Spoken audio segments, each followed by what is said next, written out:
Hello everyone. Welcome back to Mr. Darkvale. Today we're covering 7 of the most disturbing true trucker stories ever submitted to this channel. Please subscribe, turn the bell on, because this channel is about slow-burning authentic horror over cheap jump scares. Alright, let's get into it. 15 years I've been running dry van freight through the Midwest, mostly Nebraska, Iowa, into Ohio and back, sometimes down through Missouri if a load calls for it. You get used to certain things in this job. You get used to the sound of your own tires, more than you get used to the sound of other people talking to you. Dispatch used to be a constant hum on the radio, guys calling in way station waits, weather on 80, somebody selling a trailer. Then the freight slowed down the way it does every few years, and the lot at the truck stops started looking different. Half the spots empty at midnight, where there used to be a line waiting for a shower. Guys I used to see every week just stopped showing up, moved on to other work or other terminals. I started calling it the silence, just to myself, not to anybody else. Nobody else needed to hear me call it that. It was a few months into that stretch when I found the second logbook. I keep a logbook the old-fashioned way, even though the truck's got an ELD that tracks my hours automatic, because I like having something on paper, something I can flip through with my thumb. I keep it in the same spot every time, in the door pocket on the driver's side. One night I'm parked at a rest area outside North Platte, doing my paperwork before I rack out, and I go to grab it, and there's 2 books in the pocket instead of 1. I figured I'd doubled up somehow, grabbed an old one by mistake. But when I opened it, the handwriting was mine. No question about that. I've seen my own handwriting for 40-some years. I know it. But the entries in it were for runs I hadn't done yet. Dates a week out, 2 weeks out. Load numbers I didn't recognize yet, because dispatch hadn't assigned them yet. Mile markers, fuel stops, the works, written out in the same shorthand I always use. I didn't think much of it that first night, honestly. I figured I'd written it myself at some point, and forgot. We all have nights where we're running on fumes, and don't remember every little thing we jot down. But then a week went by, and the run dispatch handed me matched that book down to the exit number, where I stopped for coffee. Same exit, same time, near enough. I checked it against the book, after I'd already made the stop, not before, because at that point, I still wasn't taking it serious enough to plan around it. After that, I started checking it before the trip instead of after, and it kept lining up.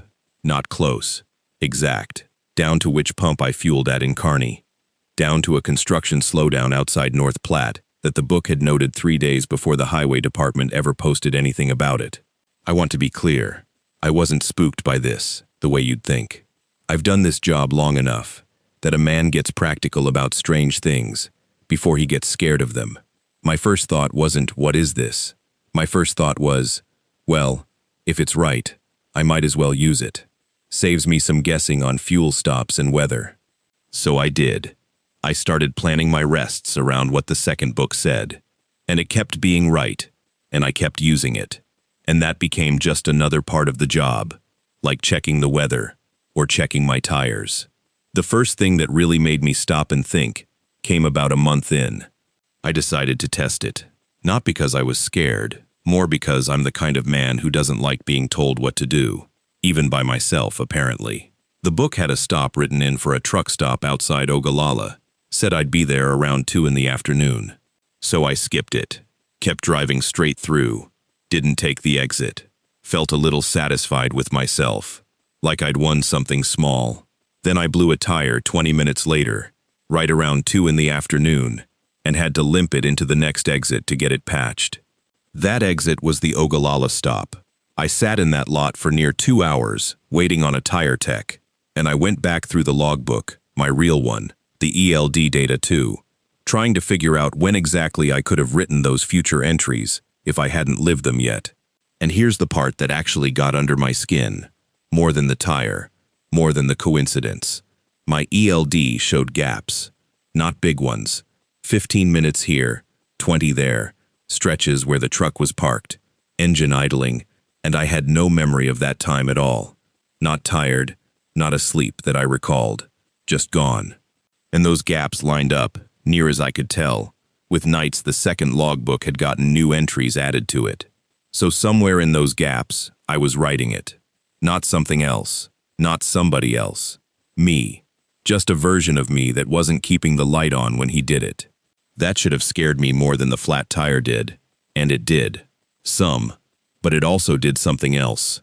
It made me start going backward instead of forward. I wanted to know when this started. Not the day I found the second book, but the day I must have started writing in it without knowing. I went through old fuel receipts, old ELD exports the company keeps on file, text to my wife, trying to find the first gap like that one outside Ogallala, and I found it. It sat right on top of a date I already knew by heart for a different reason. A date I hadn't let myself think about straight through in a long while. My brother Kurt drove for the same outfit as me for about 12 years. We weren't team drivers, but we ran the same lanes plenty, and most nights, whichever one of us was out on 80 after dark, we'd find each other on the CB just to talk. Same channel every night, had for years. That channel's what I actually meant when I started calling it the silence. Wasn't the freight market at all, or it wasn't only that. Kurt went off the road outside Lexington, Nebraska, in bad weather, 5 months before I found that second book. Nobody else involved, just him, a patch of ice, and a bridge rail. I took some time off after, came back to work sooner than I probably should have, because sitting at home was worse than driving, and I told everybody, including myself, that I was fine, and I kept the CB on that channel, out of habit, and just let it sit quiet, because there wasn't anybody left to answer on it. That gap in my ELD, the first one, the first night that book started getting written in a hand I didn't remember using, was the same night as the anniversary of the accident, not close to it. That night, exact.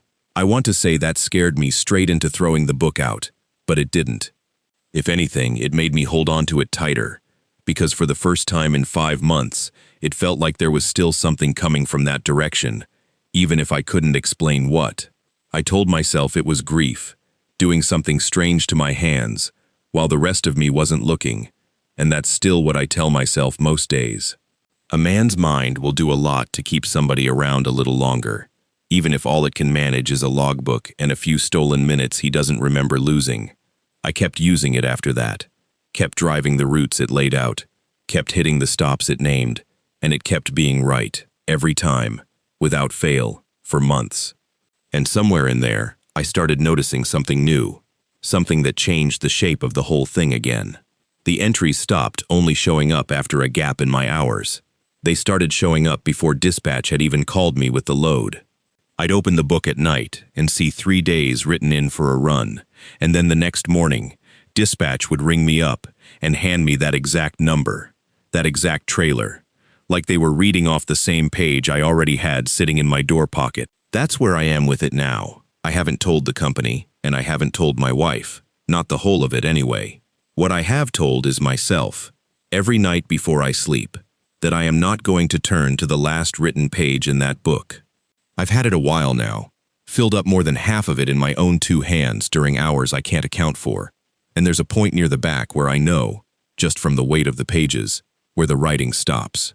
I have never let my thumb open past it. Some part of me has decided that whatever's written on the last page that has ink on it, that's as far as I want to know. Dispatch called me tonight with tomorrow's load, Lexington, Nebraska, then on through to the yard outside North Platte, same stretch, same bridge, more or less, that Kurt went off of 5 months back. I hadn't run that particular lane since it happened. I went and got the book out of the door pocket before I even hung up the phone, and it was already sitting open, like it knew I'd be checking, to the last page that has writing on it. I still didn't read past where the ink stops. I closed it, set it back in the door pocket where it always goes, and I'm getting up in 5 hours to drive that load anyway. 8 years hauling freight through the western mountains, and I never needed a map for this run. Same route every time. Up through the pass, down through 6 hours of grade and switchback I could have driven with my eyes shut. Used to joke about that with the other drivers. Never meant it literally. That evening the sun was already low behind the ridge, throwing that long copper light across the guardrails, and I had a reefer full of produce that needed to hit the dock by 11. Nothing about the day felt different. Same load, same season, same stretch of two-lane blacktop I'd probably run 400 times before. Preacher's Curve came up around mile marker 214, the way it always did. A long bend where the rock face juts out over the road like a shoulder, and a dead pine leans off the guardrail at an angle that's been the same as long as I've been driving this route. I downshifted, felt the engine brake grab, came around it easy, the way you learn to, after you've seen what happens to the guys who don't slow down enough. Then, maybe 20 minutes later, there it was again. Same rock face, same dead pine, at the same lean. I remember laughing about it actually, figured there were two similar bends on this stretch, and I'd just never clocked the second one before, 8 years or not. You miss things. That's what I told myself. What I couldn't laugh off was the mile marker sitting right past it, 214. Same number, same faded green paint, same dent in the lower corner, like somebody'd clipped it with a mirror. I slowed down enough to read it twice. Sure, I'd misjudged the first one in the dropping light. But no, it matched. I told myself I'd misread the earlier one, that fatigue does things to your eyes on hour 5 of a grade like this, and I kept driving, because that's what you do. You keep driving. About 10 minutes after that I passed the deer. Full carcass, off the right shoulder, legs stiff in the air, one antler catching the last of the light. I remembered it specifically because it was fresh, no more than a day old, no birds on it yet. And when I came around the bend a third time, I was counting now, I won't pretend I wasn't. The deer was lying in the exact same position, not just the same spot, the same position, same leg angle, same antler catching the light, at the same slant, like nothing had touched it, like no time had passed over it at all. A carcass that fresh, should have had crows on it by the second pass, at least. I pulled my rig onto the shoulder just past the bend and sat there a minute with the engine idling, telling myself to think it through like a problem instead of a feeling. So I did something stupid and something smart at the same time. I finished my energy drink, crumpled the can, and threw it out the window, right at the base of that dead pine, right where the guardrail bends inward. Marked the spot. If I came around again and that can was gone, fine. Coincidence. Some trick of the road I hadn't noticed in 8 years. If it was still there, I'd know I wasn't losing my mind about the bend at least. Whatever else was going on. 15 minutes later, there was my can, sitting exactly where I'd thrown it, like it had never moved, like I'd just tossed it out the window. That's when I remembered the logging spur about 2 miles back, an old cutoff the road crews use, gravel road that loops around and rejoins the highway further down past the second switchback. I'd used it once years back when a rock slide closed the main road. I figured if the highway itself was doing something wrong, getting off it would break whatever pattern I was stuck in. I found the turnoff right where it should have been, took it, bounced along gravel for what felt like 10 solid minutes of trees and washboard ruts, and came out right back onto the 2-lane, not 50 yards past Preacher's Curve. Same rock face on my left, same dead pine. I sat there with both hands on the wheel and just breathed for a second, because a road that loops back into itself isn't supposed to do that. Not one I've driven that many times. Not one that dead ends into a boat ramp on the far side, the way that spur is supposed to. I checked the dash clock next, mostly out of habit, expecting it to at least confirm how much time I'd burned. It read the same time it had 20 minutes earlier, not stopped. The seconds were still ticking, but the hour and minute hadn't moved forward at all in that stretch, like the display was cycling through the same 60 seconds over and over without ever rolling into the next minute. I looked up through the windshield, and the light hadn't changed either. Still that same low copper dusk, sun sitting at the same place behind the ridge it had been sitting at for what should have been the better part of an hour. Dusk that wasn't finishing, just holding there, refusing to tip over into night. I grabbed the CB, more out of reflex than any real hope dispatch could do anything about a road not letting go of its own sunset. Mostly static on 19. Then, underneath it, a voice cut through for maybe 4 seconds. A man, not one I recognized, saying something about a dead pine, and a rock shoulder, and a marker that wouldn't move past 214, before the static swallowed him again. I keyed up and asked him to repeat, asked for his handle, his location, anything. Nothing came back but hiss.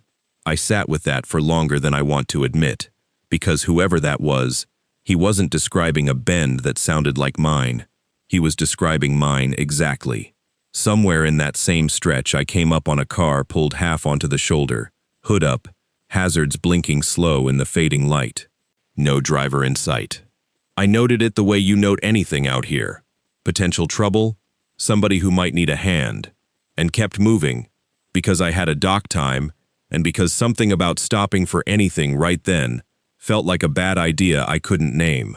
Next time around, the car was still there. Hood still up, hazards still blinking. Only this time, there was a shape standing beside the driver's door that hadn't been there before. I didn't slow down to get a good look. I told myself it was someone who'd walked up from wherever they'd gone to look for a signal. I didn't believe myself even a little. It was around then I started noticing the road wasn't repeating so much as it was being put back together slightly wrong each time. Like a room somebody straightens after you leave it, but never quite the way you left it. The hazards on that car were blinking at a different rhythm the second time. A window in a cabin set back in the trees, one I'd swear was dark on the first pass, had a light on in it the second. Small things. The kind of things you'd never catch unless you were already looking too hard, which by then I was, because looking too hard was all I had left to do. I checked my fuel gauge somewhere in there, mostly to ground myself in something mechanical and honest, and it hadn't dropped the way it should have after all that driving. If anything, it read a hair higher than it had at my last real stop, hours back by any count that made sense. My stomach wasn't cramping with hunger the way it should have either. 5-6 hours past my last meal by the clock, if the clock had been doing its job. There was a granola bar wrapper balled up in the cup holder that I didn't remember opening. I don't eat granola bars. Never have, not once in 8 years of runs, because I don't like the texture. But there it was, and there was a faint sweet taste still sitting at the back of my mouth, like I'd eaten one recently, and just hadn't caught up to the memory of it yet. That's when Wyatt Coleman came back to me, a name I hadn't thought about in years. An old-timer told me about him my first season driving this route. A hauler who radioed dispatch one evening from somewhere around this exact stretch. Said something about still coming around the same bend. Said it twice, calm as anything, and was never heard from again. No wreck found, no rig found, just gone, somewhere on this grade, like the road had folded him into itself. I remember laughing about it back then. The way you laugh at any story a road crew tells a rookie to spook him.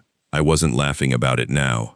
I was starting to wonder if the voice I'd caught on the CB, 4 seconds of static eaten static, 4 seconds describing my exact bend, hadn't been coming from somewhere up ahead of me at all, but from somewhere behind, years behind, still looping through the same static Wyatt left in the air the night he didn't make it home.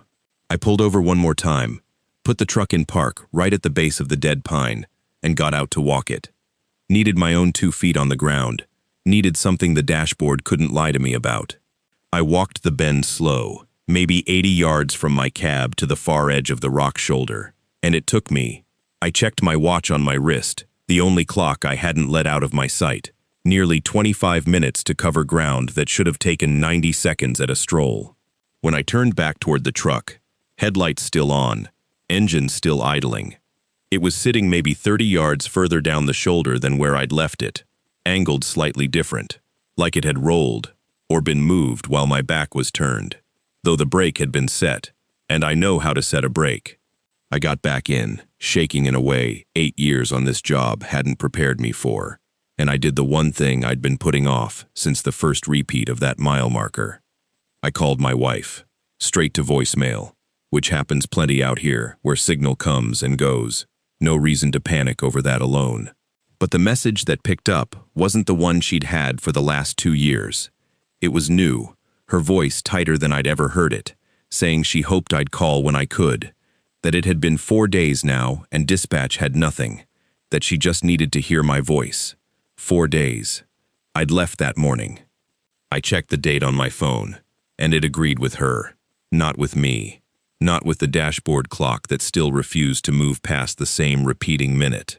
I sat with the engine running, a long while after that, watching the dead pine lean the same way it always leans, watching that copper light hold at the exact place in the sky it had been holding since I first came around this bend, however many times ago now. And somewhere in that stretch of sitting still, I stopped feeling like a man trying to escape something and started feeling like a man who'd simply been driving too hard for too long and had finally arrived somewhere that didn't require arriving anywhere else. I'm not going to tell you I understood it. I'm not going to tell you I made peace with it, exactly. But the fighting went out of me, the way it goes out of you, in deep water, once you stop kicking against the current and just let it carry you a while. I put the truck back in gear, came around Preacher's Curve one more time, mile marker 214, catching my headlights the way it always does, dead pine, leaning the way it always leans. I didn't slow down to check the number this time. I don't check the mile markers anymore. I don't throw anything out the window to mark my place. And I don't reach for the CB, hoping somebody up ahead, or behind, or wherever that voice was really coming from, will answer back. The light out here still hasn't dropped into full dark, not once, not in all the passes since. I just drive it now, same bend, same lean, same stretch of dusk that never quite finishes falling, and somewhere along the way, I quit asking myself how many more times there are left to go. I've been hauling fuel tankers for going on 10 years now, mostly the long hauls, the ones where you leave on a Tuesday and don't see your own driveway again until the following week. You get to know a road after that many trips across it. You know which exits have the good coffee and which ones you skip, because the bathroom's never been cleaned since Reagan was in office. You know where the state troopers like to sit, with their lights off waiting for somebody doing 85 in a 70. And you know your rig, every rattle and hum of it, the way you know the sound of your own house settling at night. That night I was running a stretch I'd driven probably 400 times, a long, flat piece of interstate that cuts through farm country, not another light for 50-60 miles once you clear the last town. Fog rolls through there in the fall. Everybody who drives it knows that. But this fog was different. It came up out of the ditches like it was being poured out of something, and within 20 minutes I couldn't see past my own hood ornament. I dropped my speed down to about 40, flipped my fog lights on, and just settled in to ride it out the way you learn to. That's when I heard the horn. 2 short blasts, a pause, 1 long one. Standard stuff, the kind of thing truckers have been doing to each other since before I was born. It means something like, "Hey, how you doin'?" Or, "All clear up ahead," depending on who taught you. I answered back the same pattern out of pure habit. Figured there was another rig somewhere behind me in the soup, and thought nothing more of it. You do this 100 times over a career, and it never means anything except 2 tired men saying hello to each other in the dark. A few minutes later it came again. Same pattern. I answered again. Nothing strange yet. Just 2 trucks, trading horn calls the way you'd nod at a stranger walking his dog. I reached over and clicked my CB over to channel 19. Figured I'd say something to whoever it was. Maybe find out if the fog was letting up further down the line. Nothing came back but static. Not even the low hiss and pop you get from somebody's mic being keyed open by accident. Just flat, dead quiet. Which struck me as odd, because that stretch usually has at least a couple of guys running their mouths about way stations or football scores. I checked my mirrors, both sides, looking for headlights bouncing off the fog behind me. There weren't any. I told myself that didn't mean much. Fog that thick swallows light whole sometimes. You can be right on somebody's bumper and not see a thing until you're nearly touching. The horn came a 3rd time, and this time I noticed something that snagged in the back of my mind and wouldn't let go. It wasn't quite my pattern coming back. I'd sent 2 short, 1 long. What came back was 1 long, held a beat too long, like whoever was answering me had heard the call but didn't know the reply, or didn't care to get it right. Around then, my proximity sensor gave a little chirp, the one that's supposed to warn me if something's riding too close in my blind spot. I glanced at the mirror again. Still nothing. I figured it was glitching from the moisture. Trucks pick up all kinds of electrical gremlins in weather like that, and I let it go. It was somewhere in there that I remembered an old boy named Wendell, drove for the same outfit I did back when I was still green, telling me a story at a truck stop counter about this exact piece of road. He'd said there used to be a driver who went off into the culvert out here in a fog, just like this one, years back, tanker just like mine, and that for a long while after that, other drivers swore they'd trade horns with somebody out on that stretch who was never actually there. I'd laughed at him at the time. Every trucker's got a story like that about every road in the country. You stop listening to them after a while. I checked my dash clock without really meaning to, and something cold moved through my chest when I saw the date. I didn't know it then for certain, but it would turn out later that I was driving that stretch on almost the same week Wendell always said that crash had happened.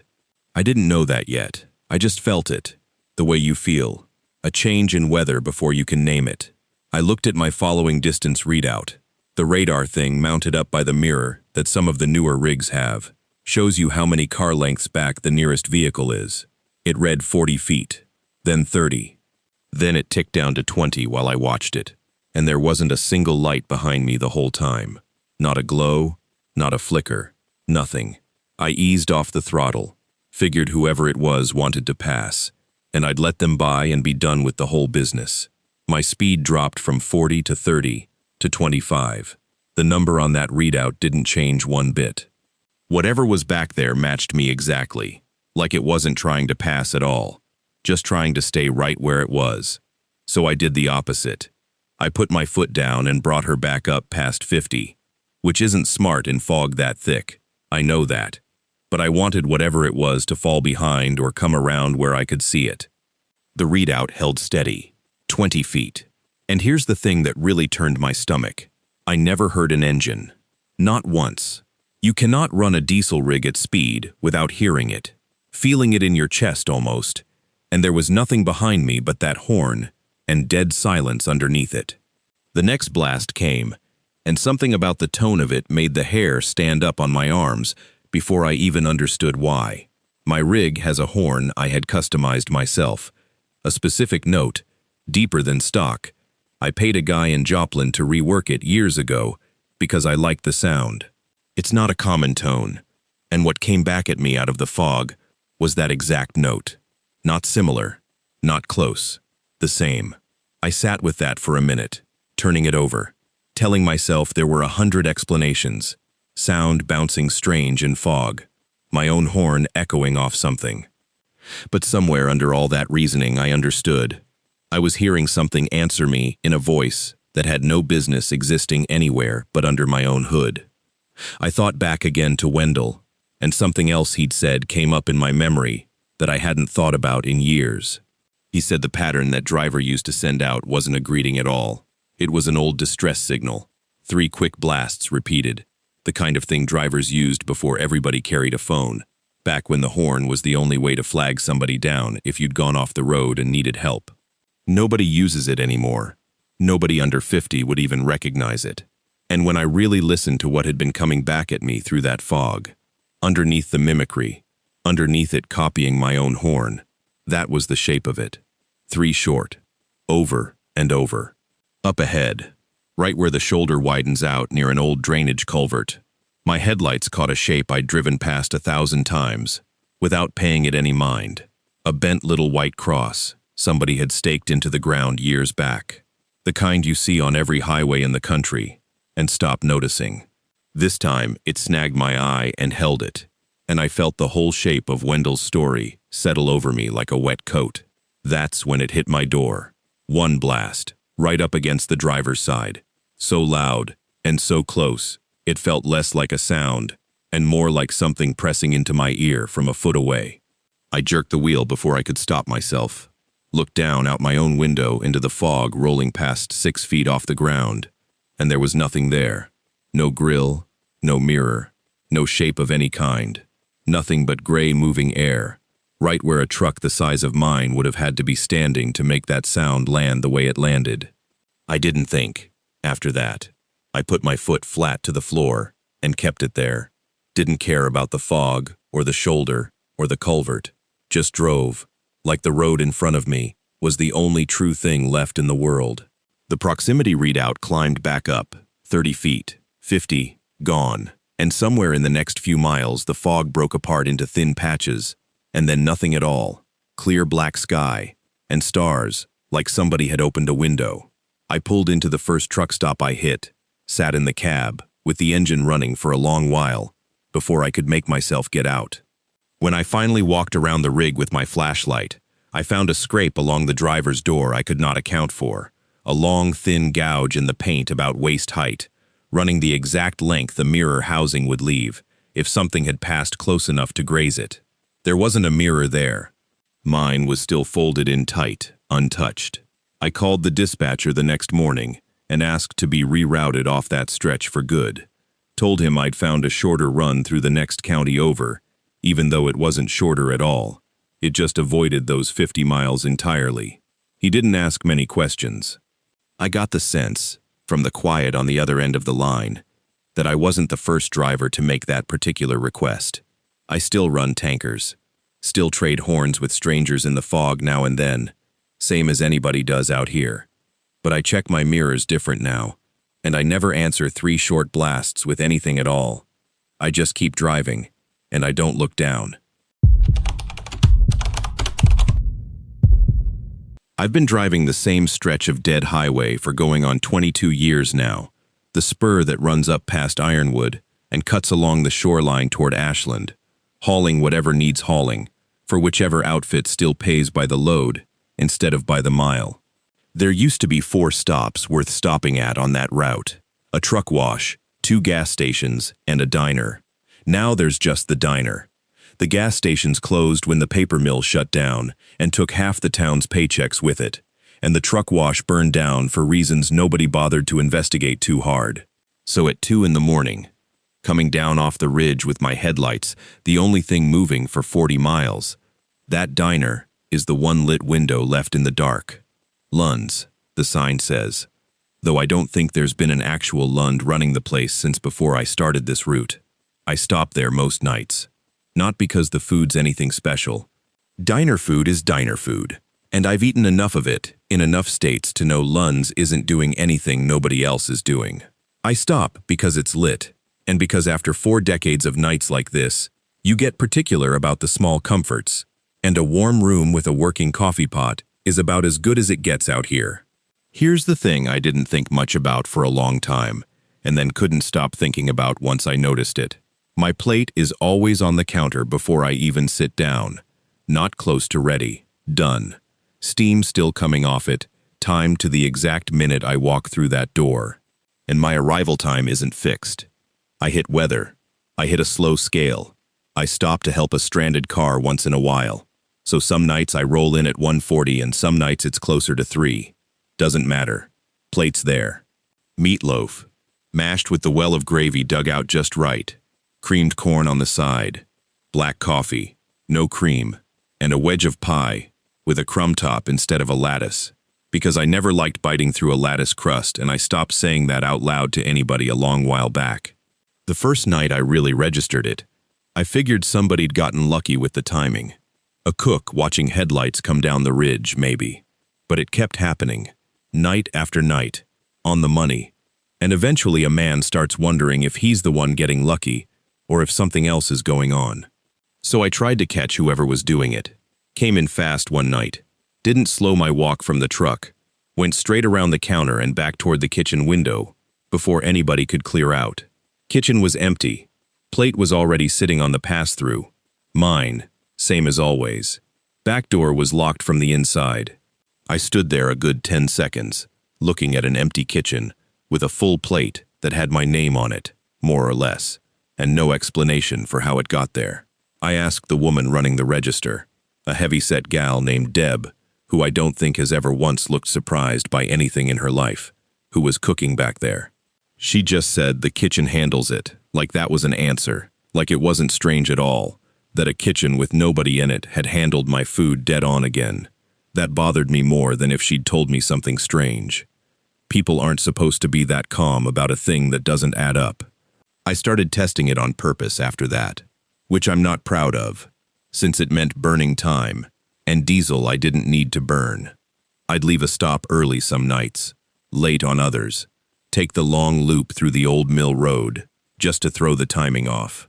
Didn't matter. I'd walk in, and it'd be there, hot, exactly right, like the timing was never really about the clock, like whoever was doing it just knew when I was coming, regardless of the clock. And it wasn't only the timing that got under my skin, it was the specifics. Extra gravy, which I asked for maybe one night out of 5 out loud, was there every time whether I said it or not.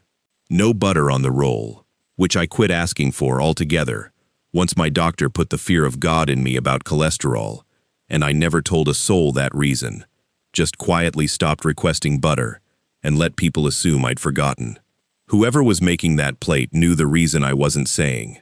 One night, waiting on my coffee to cool, I got looking at the photographs Lunds has bolted up along the back wall, the kind of place that's been open long enough to have decades of employee pictures curling behind cheap frames.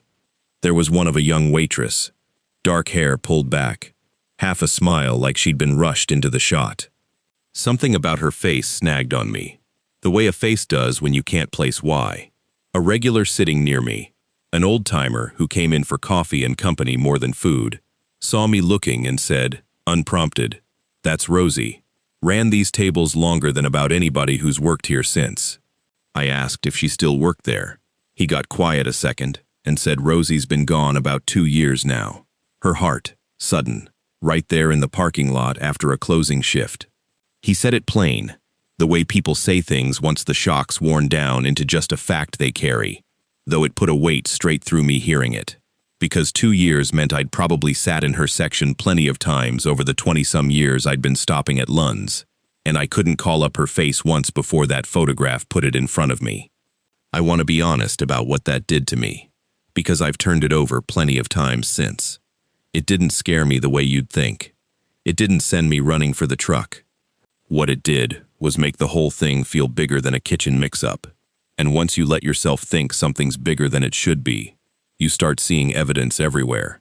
I noticed a hairpin sitting in the corner of my usual booth one night, tortoiseshell, old-fashioned, the kind nobody wears anymore. I noticed the mug they'd started pouring my coffee into was chipped in the same spot, same shape, as one that used to sit in my own kitchen cabinet at home, one I hadn't seen in 3 years, because I finally cleared that cabinet out and gave most of it to the church sale. That's the part I hadn't wanted to look at straight on. My wife's name was Joan. We were married 36 years before the cancer took her, and for most of those 36 years, on the night before every long haul, she made me that same plate. Meatloaf, mashed with the gravy well, creamed corn, pie with a crumb top, because she knew I hated fighting a lattice crust at midnight. I hadn't ordered that meal by name in 3 years. I hadn't described it to a single living person, and there it was, on a counter, in a dying town, down to the crumb top, night after night, made by nobody I could find. I won't pretend that discovery left me thinking straight. I started rearranging my whole route around that diner, adding time I didn't have, circling back a second time some nights, just to watch the parking lot from the cab before I went in, like I could catch the moment the plate appeared, if I was patient enough. One of those detours cost me a pickup window at a warehouse 2 counties over, and dispatch chewed me out hard enough that I nearly lost the account, which would have been a rough way to close out 40 clean years right before retirement. That's when I made myself stop circling and start asking straight questions instead. I cornered Deb one night and told her I wasn't leaving until somebody gave me a real answer, not the kitchen handles it. She looked tired, in a way that told me she'd been waiting for somebody to finally push. She said there was a girl on nights now, been there about 8 months, name of Sadie, quiet, kept to herself, did prep nobody asked her to do. Deb walked me back and introduced us, and Sadie stood there wiping her hands on her apron, looking like she'd rather be anywhere else on earth. Sadie told me, careful, like she wasn't sure how much she was allowed to say, that she just followed a notebook they kept by the register, a beat-up spiral thing passed between whoever worked nights, with notes on the regulars. My name was in it, she said, had been for a while before she ever started. She wasn't doing anything strange. She was just doing what the notebook told her to do, same as she'd been trained to. That should have settled it, and for about 30 seconds it did. Then the math caught up with me. Sadie had only worked there 8 months. I'd been getting that plate, dead on, for at least 2 years, before she ever set foot in that kitchen, which meant somebody else had been doing this before her, and the notebook went back further than one girl's memory could account for. So instead of walking out satisfied, I asked to see it myself. Deb brought it out from under the register, held together with a rubber band, pages gone soft at the edges from handling. My name was written across 3 different pages, in what looked like at least 4 different handwritings, over what must have been years, each one adding a line or crossing something out and rewriting it a little more careful. And near the very front, in ink so faded I had to hold it under the counter light to read it, was an entry describing that exact plate. Meatloaf, mashed with the gravy well, crumb top, no butter, and beside it, a short line that wasn't in Sadie's hand, or Deb's. It said, "He lost her. Don't make him ask." Deb told me, quiet, that the first entry was dated about 3 weeks after my wife's funeral.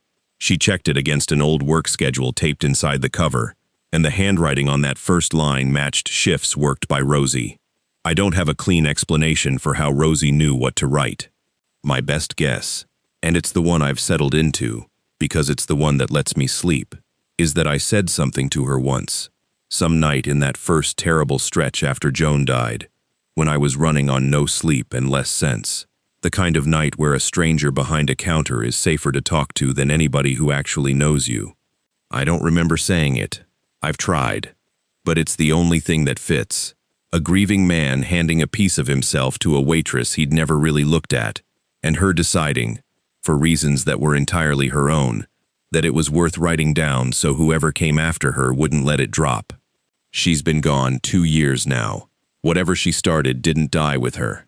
It got picked up, page by page, by young women who never met me properly, who worked a graveyard shift in a dying town for not much money, and who kept a stranger's grief fed without ever once asking him to explain it or thank them for it. I sat in that booth a long time after Deb put the notebook away, and for the first time in 3 years, I let myself cry in front of people I didn't know, which is not a thing I do, and not a thing I planned on doing that night.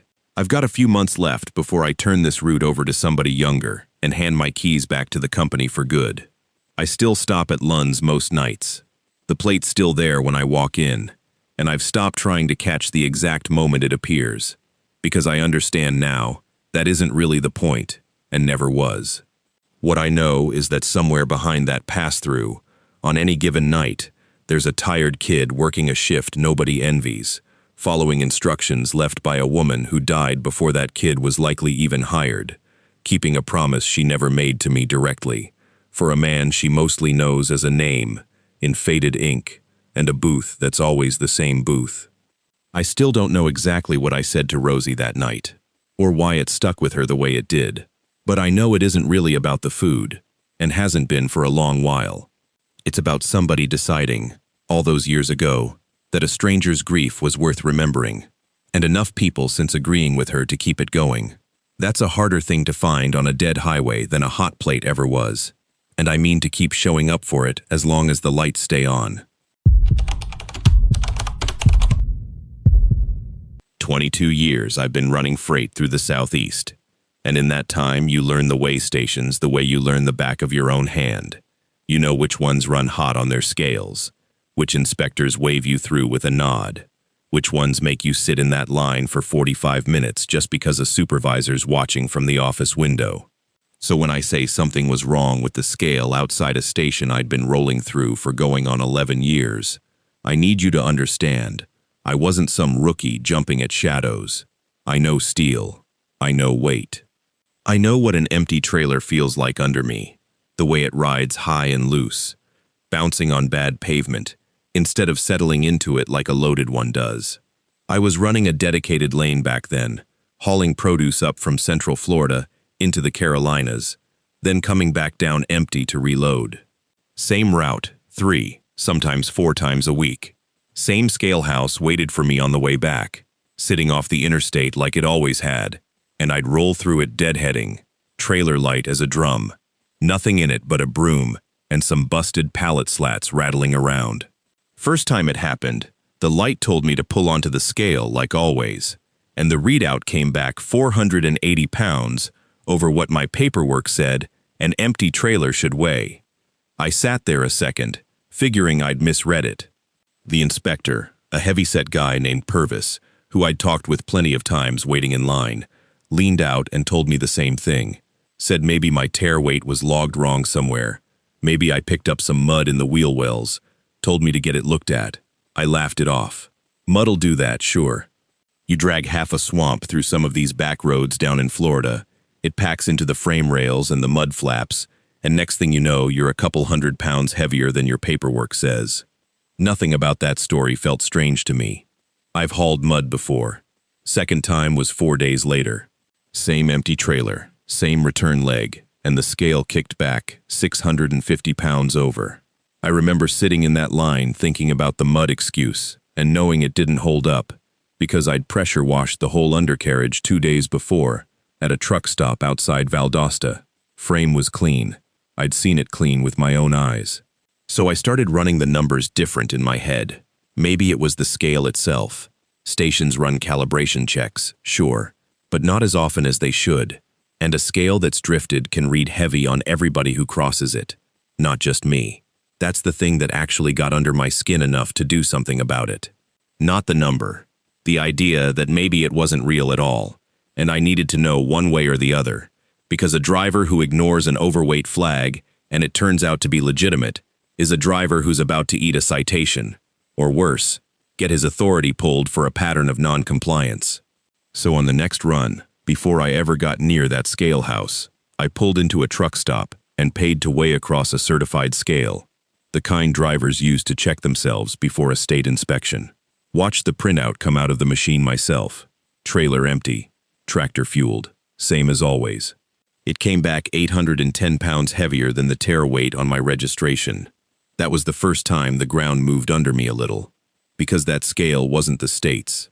That scale wasn't drifting, or miscalibrated, or holding a grudge against me specifically.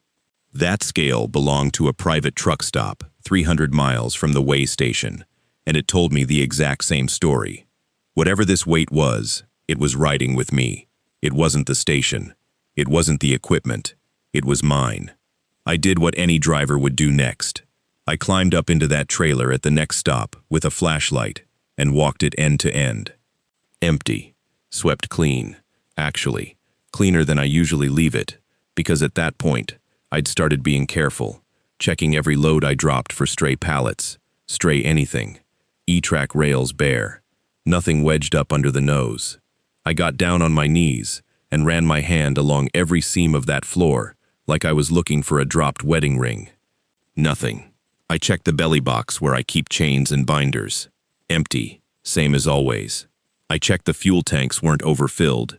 Checked the spare tire wasn't waterlogged.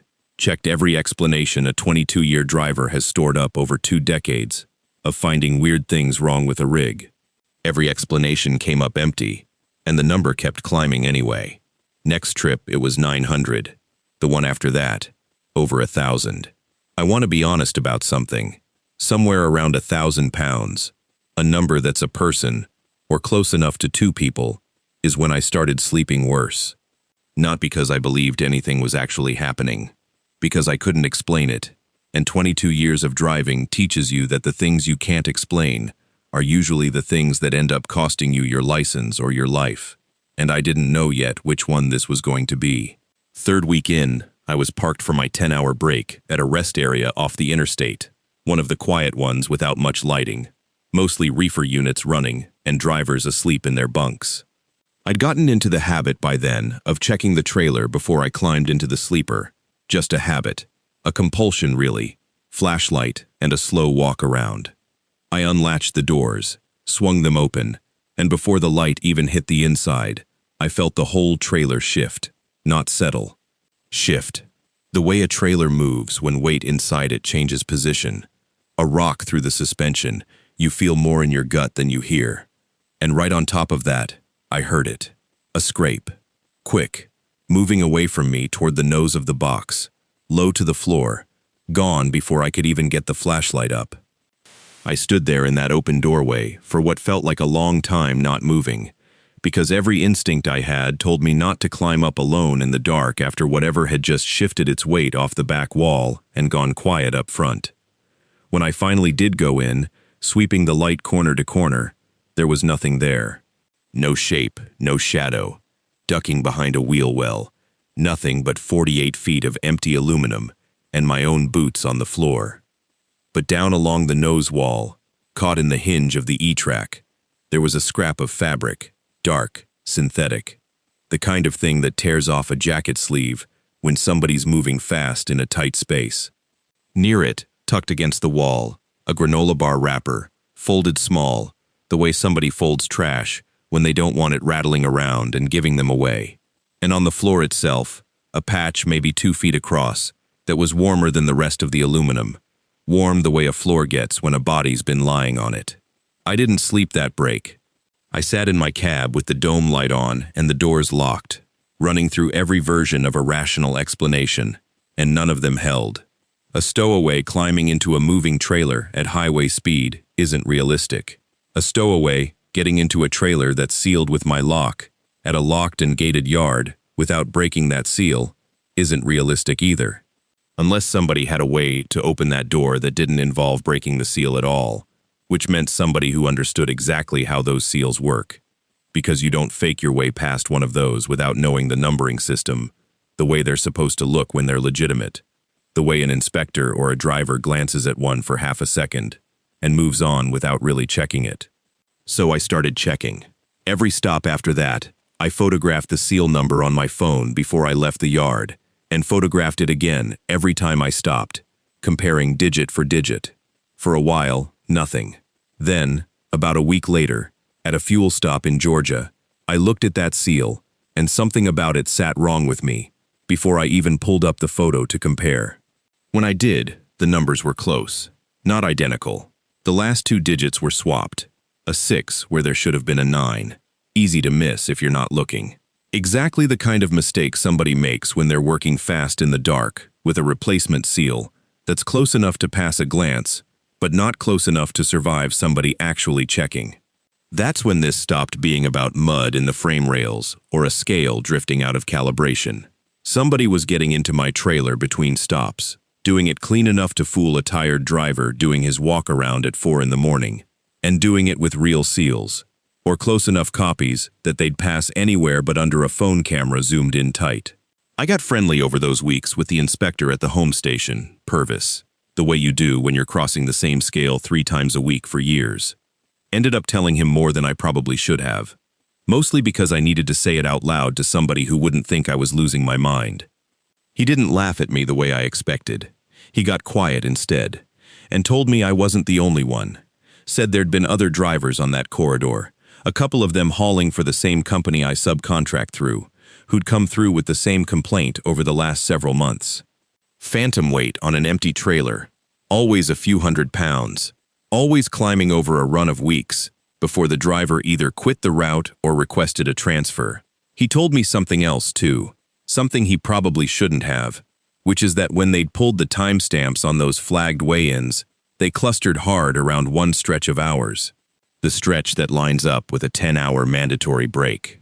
The hours federal law requires a driver to be off-duty, in the sleeper, off the road. I went back to my cab that night and pulled up my own logs on the electronic device that tracks every mile, every stop, every minute. A truck like mine is required to record by law. I wasn't looking for anything specific. I was looking for reassurance, honestly, something that would tell me my hours were clean, and whatever was happening to the trailer without touching me at all. Instead, I found 4 separate nights, going back almost 2 months, where the log showed a handful of minutes marked as driving time during my mandated break. 3 minutes here, 7 minutes there, small enough that I'd always explained it away as a glitch in the device, or a memory of grabbing something from the cab half asleep and bumping a sensor. I lined those minutes up against the dates the weight had jumped. Every single one matched. I don't know what that means. I want to be clear about that, because it would be easy for me to tell you I know now, that I've got it figured out, some clean answer with a bow on it. I don't. It could mean somebody's getting into that cab while I sleep, and moving the truck those few feet needed to line up a trailer for something. Quiet enough and quick enough that a road-tired man doesn't wake for it. It could mean something about those blackout minutes belongs to me, some kind of exhaustion I don't want to look at straight on. And that's a thought I've turned away from every time it's come up, because the alternative, that it's somebody else doing this to me and around me, while I lie there, isn't much better. Last time I came through that scale house, it read heavy again, same as it had every time for 2 months. But Purvis wasn't in the booth. Somebody I didn't recognize was, and instead of waving me onto the scale to sit and wait like always, he just looked at his screen, looked at me through the glass, and waved me straight through without a word, like it was routine, like they already knew what the number would be, and didn't need to see it again. I pulled around back of the station anyway, into the gravel lot where drivers sometimes stop to check straps or grab a smoke, and I put the truck in neutral, and I sat there with the engine running and my hand on the door handle, looking at the trailer in my mirror. I still don't know if I got out. 30 years I drove oversized loads, and in all that time, I never once had a pilot car go dark on me. That's the thing I keep coming back to. Not the bridge, not the men waiting on the other side of it, the silence. A pilot car that won't talk to you on the radio is like a nurse who won't look you in the eye. You know something's off before you know what it is. This was supposed to be my last big run, 42 feet of steel and copper winding, a substation transformer bound for a little grid station outside Millbrook, chained down on a 9-axle trailer, insured for more than my house is worth. Transformers like that had gotten scarce the last couple years, prices climbing, orders backed up 18 months out, and every trucker on the CB had heard some version of a story about one going missing off a lot somewhere. I didn't think much of it. I'd been doing this for 3 decades. I thought I'd heard every kind of trouble a road could throw at a man. The regular route ran me over the Route 9 bridge, but the county had that shut down for resurfacing, so dispatch routed me onto the posted detour, the orange signs, the cones, all of it standard. Somewhere along there I was supposed to be met by a pilot car my company had contracted out of a town, 2 counties over. I came up on the junction where they said to expect him, and there was a car sitting there already, hazards blinking, no magnetic sign on the door, no oversized load flag, nothing. He pulled out ahead of me before I even got my hand on the CB to check him. I figured the contractor had subbed it out last minute, which happens more than you'd think in this business.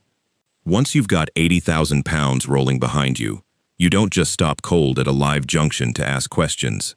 You follow, and you sort it out as you go. I keyed the pilot channel, the one every Escort car in the country knows to answer on, and got nothing back. Not static, not a garbled reply. Just silence, while up ahead, his brake lights kept blinking on and off, in perfect rhythm, with every turn and dip in the road, like he was talking to me just fine, only never with words. I told myself some guys are quiet, some guys just don't like the radio. What got me next was how well he knew the road. He'd ease off the gas before a pothole my headlights hadn't even reached yet, dip around a low spot in the shoulder before it came into view. A man who knows backroads that well either grew up on them or he's driven them more times than any honest job would call for. I leaned toward the first explanation because it was easier to live with. Somewhere in there my GPS gave up on me, the screen just showing that gray nothing that means no map data, and my phone had dropped every bar. Rural county, I told myself. That happens. But it was stacking up now. One strange thing sitting on top of another, the kind of pile that doesn't feel accidental once it gets tall enough. Then, my headlights caught a car, pulled off in the weeds on the shoulder, doors hanging open, dust thick enough on the windows that it had clearly been sitting there a good while. I couldn't stop, not with this load, not on that road, but the picture of it stayed lit up behind my eyes for miles after. A little further on, I picked up a second car in my mirrors, way back, pacing me at the same crawl I was forced into with the load.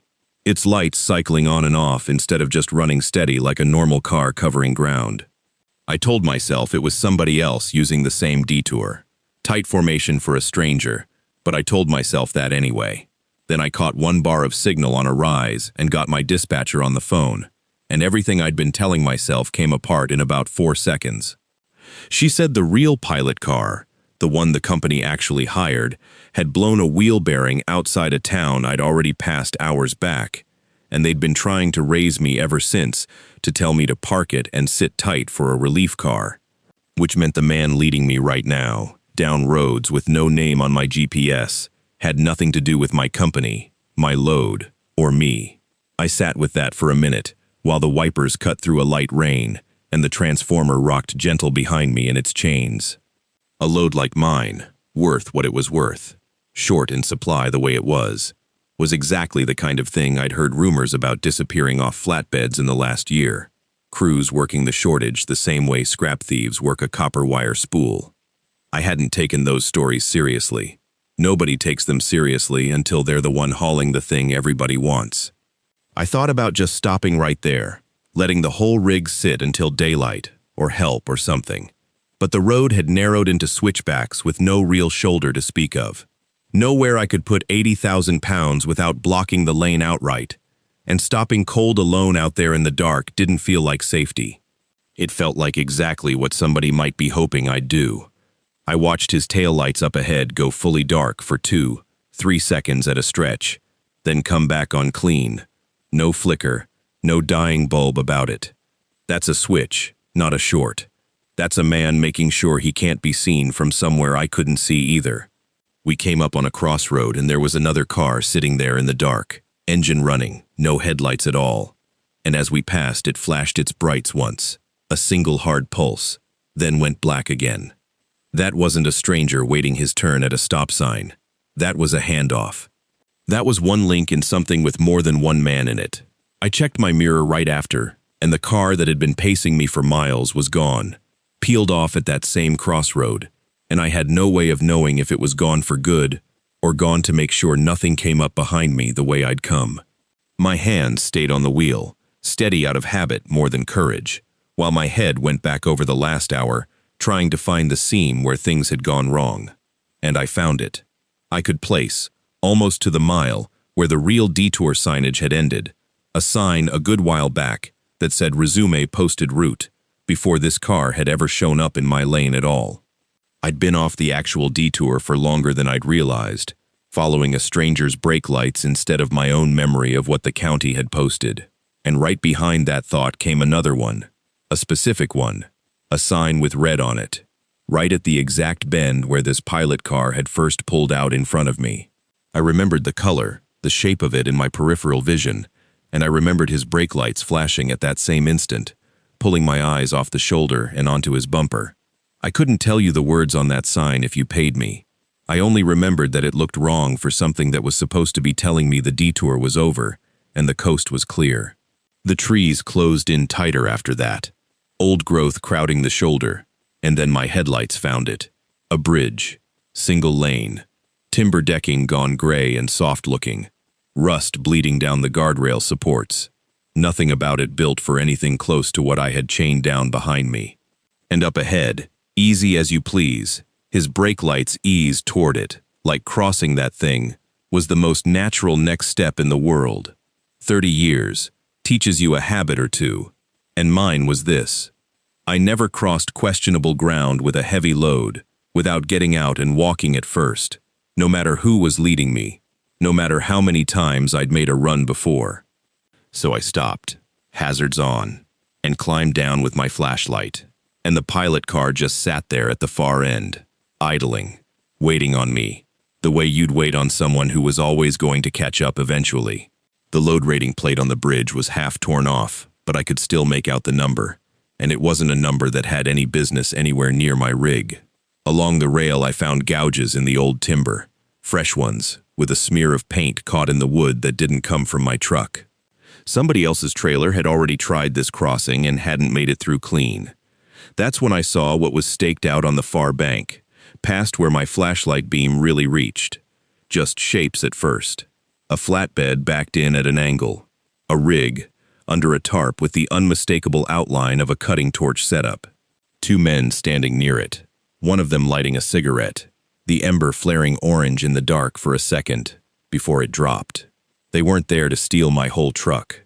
They were there to strip what was on it, right where it sat, after that bridge did to my load exactly what a bridge like that does to 80,000 pounds. Standing there in the wet dark with my flashlight in my hand, it all came together whole, the way the last piece of something clicks into a shape you should have seen from the start. That pilot car had never once done what a pilot car is actually for. It isn't there to warn a driver about the road. It's there to warn the road about the driver, to flag down oncoming traffic, to call out hazards over the radio. This one had done the exact opposite the entire time. It hadn't been warning anything about me. It had been making sure nothing warned me, running interference between my eyes and every sign on that stretch, keeping my attention nailed to a pair of taillights, instead of the one legitimate warning that had already been right there, back at that first bend. Red letters and all. Covered at the precise second my eyes would have caught it by a brake light flashing at exactly the right moment. That wasn't luck. That was timing somebody had practiced. Whoever was behind it knew my route, probably knew my schedule, maybe even what I was hauling and what it was worth, which meant a leak, somewhere in a chain I'd trusted my whole career, dispatch or escort or somewhere in between. And they'd banked on one simple fact about men like me. That 30 years of trusting a car with its hazards on would beat out 30 years of being told to read every sign myself. It very nearly had. I didn't cross. I didn't walk down and say a word to the men on the far bank either. I turned around, climbed back into the cab, and did the one thing that rig was built to do well, even if I wasn't especially built to do it gracefully, which was reverse.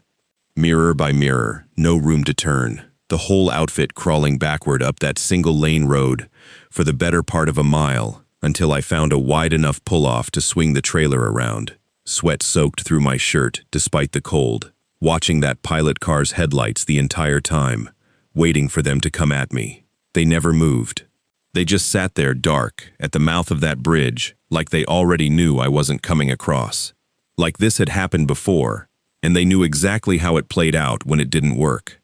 I got a signal about 4 miles back the way I'd come, and called it in.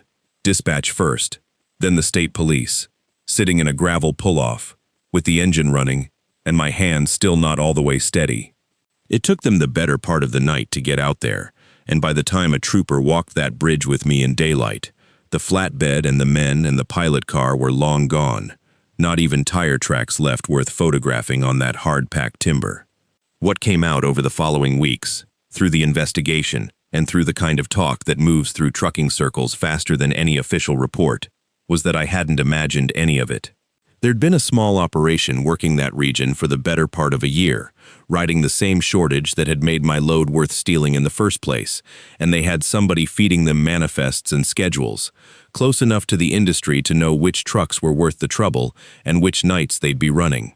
The car I'd seen wrecked in the weeds early on belonged to a hauler from 2 states over who'd come through that same stretch some months back and hadn't caught what I caught in time.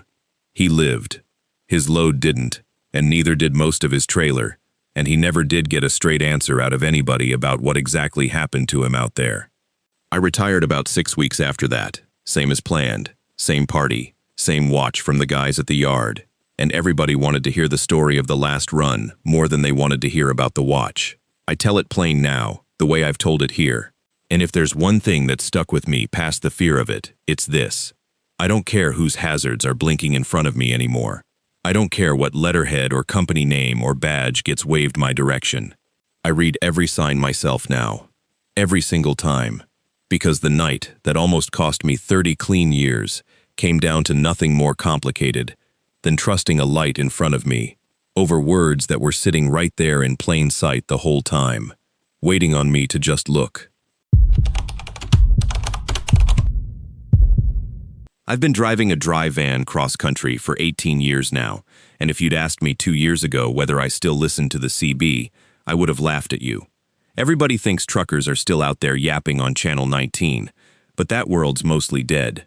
Guys run with their phones mounted on the dash, trucker path apps telling them where the scales are open, group chats instead of radio chatter.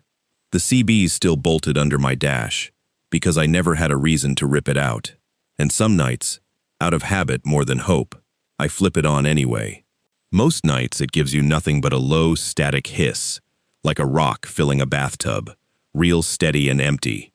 I want you to understand that before I tell you what happened, because the silence is part of it.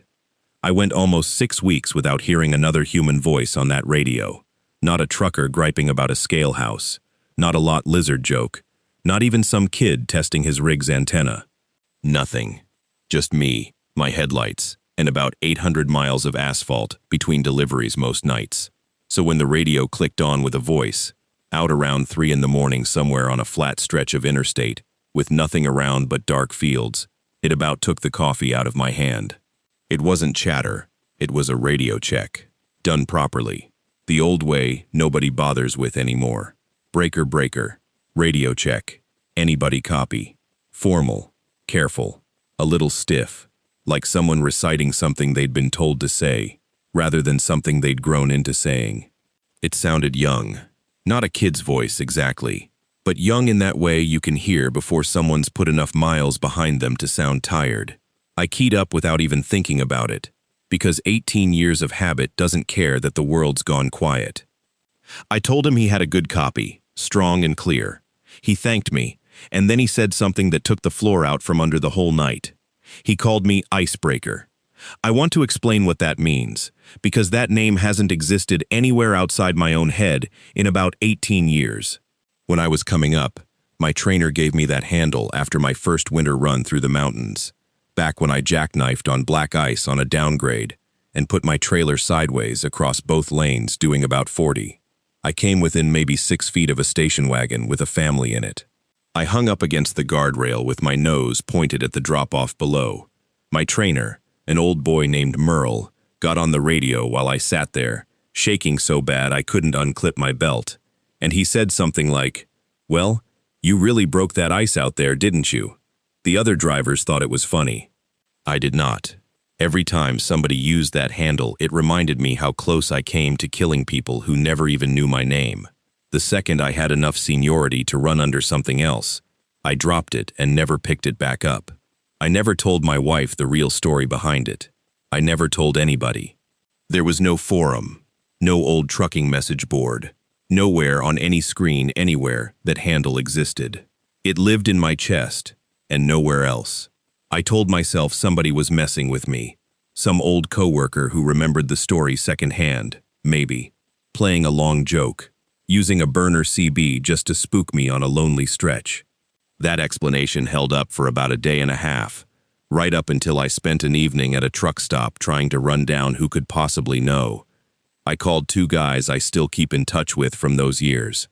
Neither one had ever heard the story, let alone the handle. I dug through what was left of the old company's paperwork I still had boxed up in storage, looking for any place that name had ever been written down.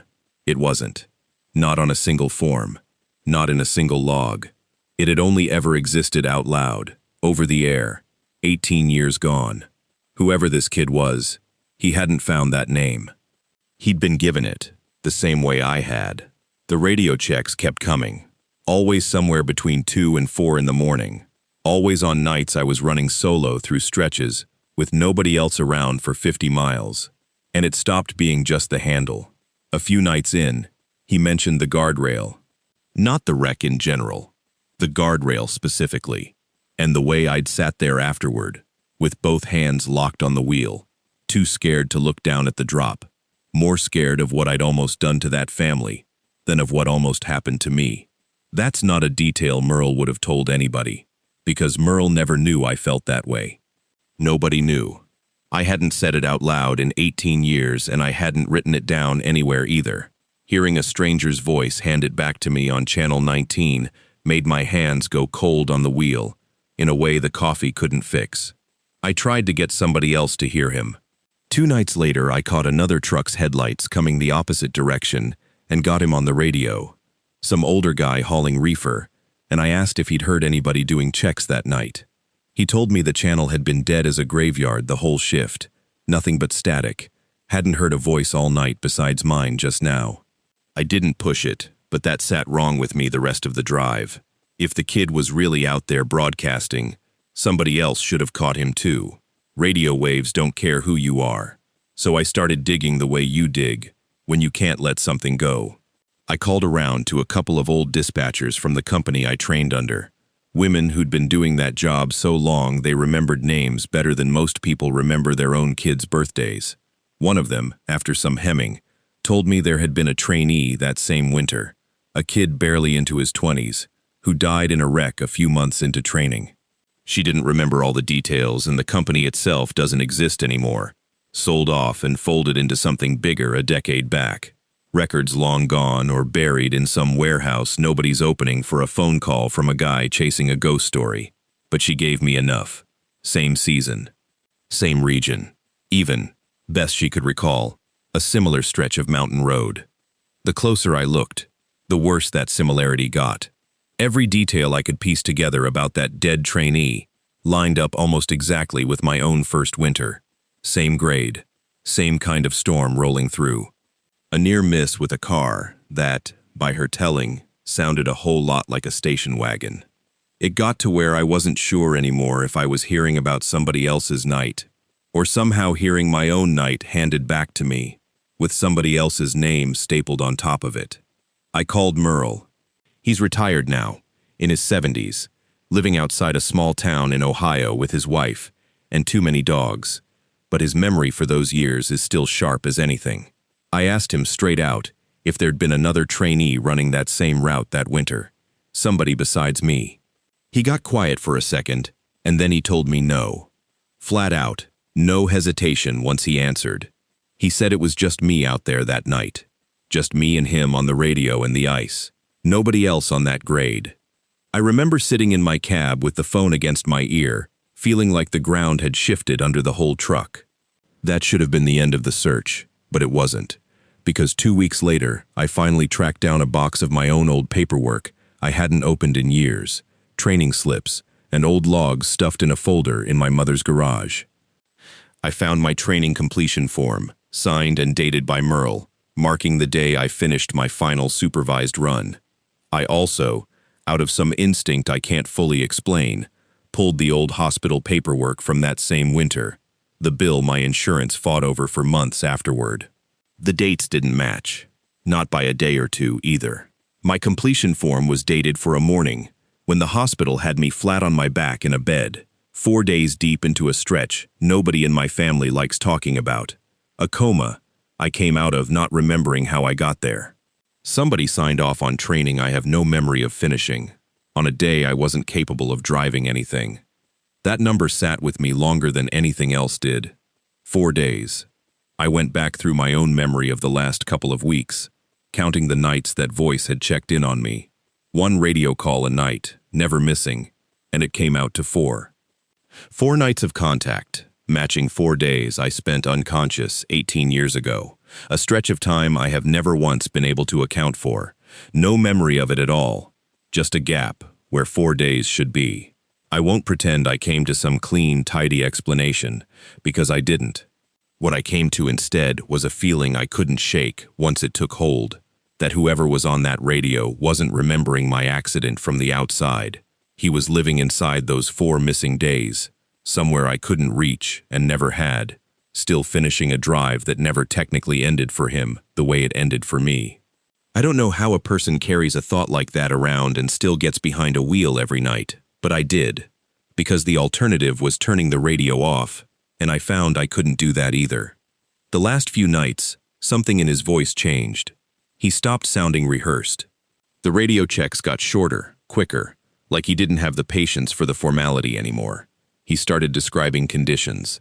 Ice building on the mirrors, visibility dropping to nothing, a trailer starting to drift on a downgrade he swore he could feel through the whole cab. I sat there running my own rig through a clear, dry night, listening to a kid describe a storm that wasn't touching me at all. And I understood, in the gut before the head caught up, that he wasn't reporting what was happening around him anymore. He was reporting what had already happened once, all those years back, and it was catching up to itself in real time on my radio.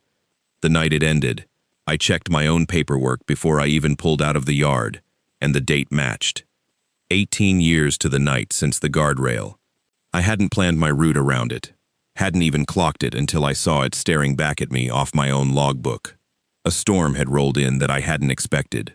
Ice starting to skin over the road, exactly the way it had that first winter, on a stretch not 50 miles off from where it all happened the first time. I told myself it was coincidence right up until the radio clicked on early, well before his usual hour, and his voice came through fast and thin, telling me the trailer was sliding, that he couldn't see the guardrail, that he didn't know which way the road bent anymore. I keyed up and told him to slow down, to feather the brakes, not to fight the wheel.